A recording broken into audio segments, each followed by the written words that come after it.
Hey, what's up you guys? Welcome back to the Kordial Media YouTube channel. My name is Adriana and I help Shopify e-commerce businesses and influencers drive traffic and sales utilizing Pinterest. In today's video, we are going to talk about 7 aspects of Pinterest marketing and Pinterest ads that you should know before you start advertising on the platform.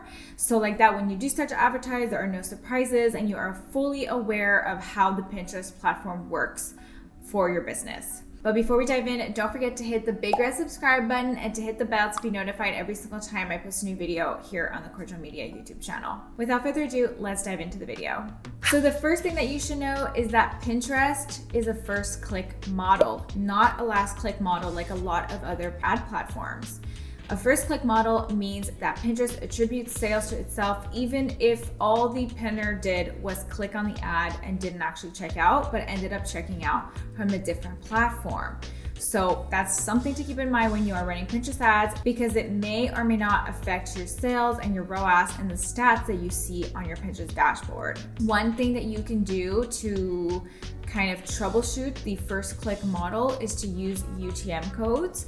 And so that way you can see the actual sales that come directly from Pinterest versus the sales that come from other links. Other things that you can do to mitigate this first click model is to create specific landing pages on your website just for pinners. Like that, again, you know how you can track the traffic and the sales and the add to carts or any other conversions for those specific pages for each platform. The fact that Pinterest is a first click model will probably never change. And so it's something to, keep in mind when you are running ads on this platform. Aspect number 2 to keep in mind is that the conversion window recommended by Pinterest is actually 30-30-30. And the reason why is because pinners take a longer time to convert than other users on other platforms. And so the average buying journey on Pinterest is between 14 and 20 days. And so they only give you the possibility to see 777 and then 30-30-30. So there's other ones, but you can basically only look back on 7 days, 30 days, and 60 days. I don't think you have 90 days. In a perfect world, Pinterest would come out with a conversion window that is maybe like 7/7/20 or 7/7/14, so it would be a little bit more accurate when it comes to the buying journey. But for now, they recommend 30-30-30. We usually see the best results with 30-30-30. It also allows us to optimize better the campaigns, in my opinion, but you don't have to stick with that. Oh, you can also look at 1/1/1. I just thought of that, the conversion 1/1/1. So you can use 1, 7, and 30 and 60 for the most part.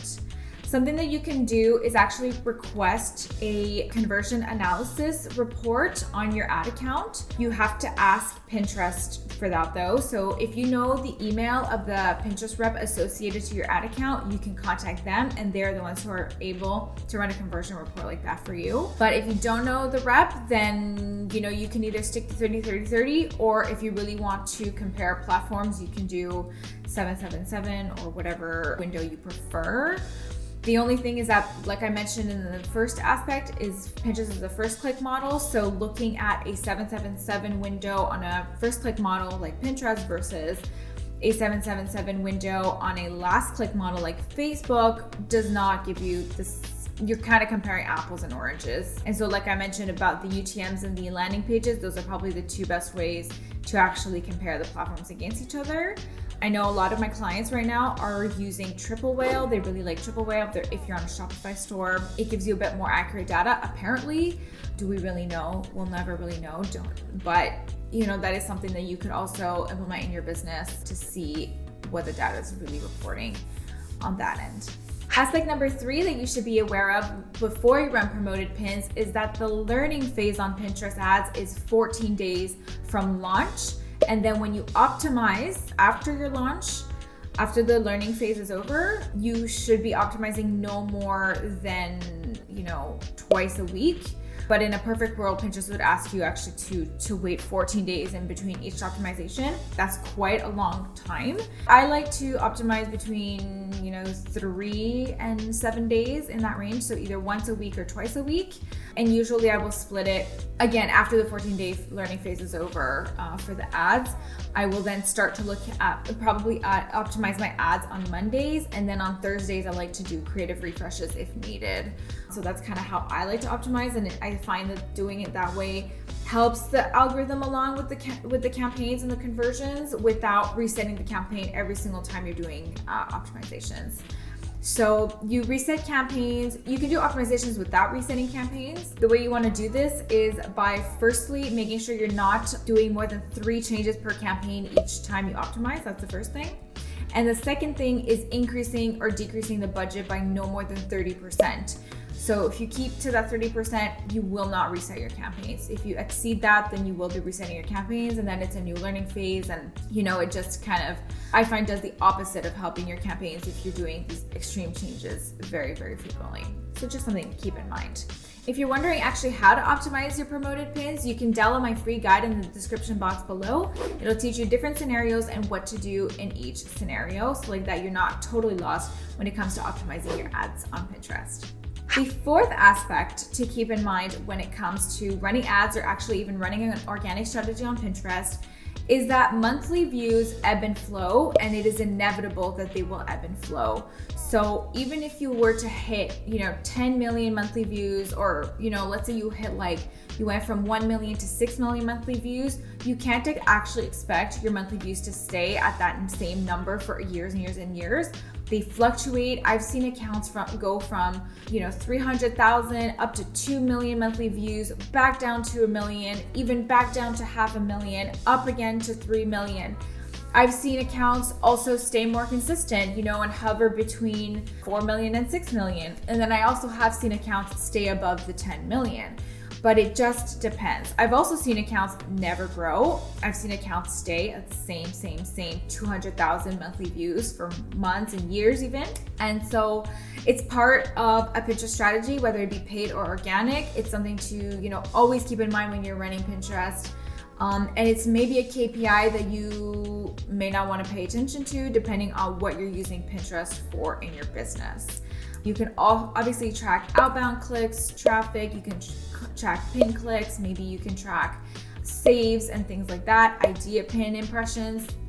Those metrics might be more relevant to you than the actual monthly views. But if you feel as though the monthly views really does make a difference for your business, then, adding in a promoted strategy, a promoted pin strategy within your organic strategy, if you're not already running a promoted pin strategy, can help keep your monthly views consistent and increase over time as you increase the budget of your daily spend as well. So aspect number 5 to keep in mind when it comes to Pinterest marketing in general, again, is that, as I just mentioned, some Pinterest accounts do not grow. And so if your account doesn't grow and you've been trying it for at least 6 months and you've seen no growth at all with consistent pinning and consistent engagement and consistent posting of idea pins, then my advice to you is maybe to close down your account, remove your link from your bio section, your website link, remove it from that account, close it down, and start from scratch. Sometimes starting from scratch is the best course of action. And with a brand new account, it'll give you the chance to grow actually on the platform like every other creator. Something you could try potentially if you find that your monthly views are not increasing at all, or your account is not growing at all.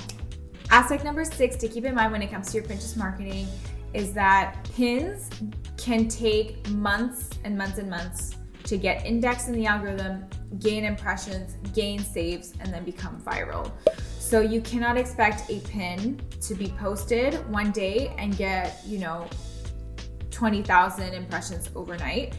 It does happen, but it's not the norm. The norm is that it'll take 6 months to get maybe 1,000 impressions. Usually after 2 or 3 months, you see 100 to 200 impressions. And that could be for a variety of reasons. It could be that the type of pin you posted is in a saturated search, is indexed in a saturated search. It could be that your pin didn't resonate with your audience. It could be that it just hasn't had time to pick up in the algorithm. There could be a variety of reasons as to why your pins are not gaining impressions. And so with Pinterest, the key is volume.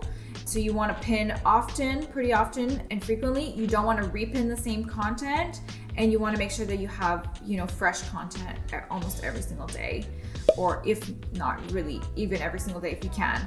And that will give you the best chances of gaining the most impressions and the most traction and engagement on your pins across the board without, relying on so little pins to get those impressions and traction going. Aspect number 7 that you can keep in mind as well when it comes to your Pinterest marketing, this goes for paid and organic, and that is product tagging. So just because you're adding product tags to your pins, it doesn't necessarily mean you're going to get a bunch of sales and conversions. I've actually seen product tagging do absolutely nothing for creators and influencers and even e-commerce businesses. And I have also seen product tagging get sales for people on this platform using it for business. So it's up to you to decide whether or not you want to test out product tagging for your business.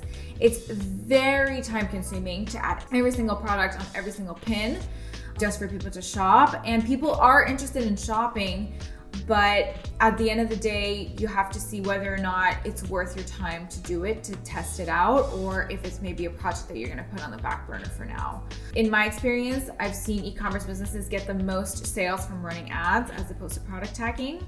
And then for influencers, I've seen influencers make the most money from sponsored idea pins, to be honest, and now the creator fund as well. So that's it for today's video. If you're interested in talking to an expert like myself about your Pinterest marketing strategies, feel free to book a meeting with me. My calendar link is in the description box below. You and I can hop on a call, we can chat about your Pinterest account, and we can see if we're a good fit to work together. On that note, I'm gonna wish you a lovely rest of your day, and we will chat in the next video. Bye for now.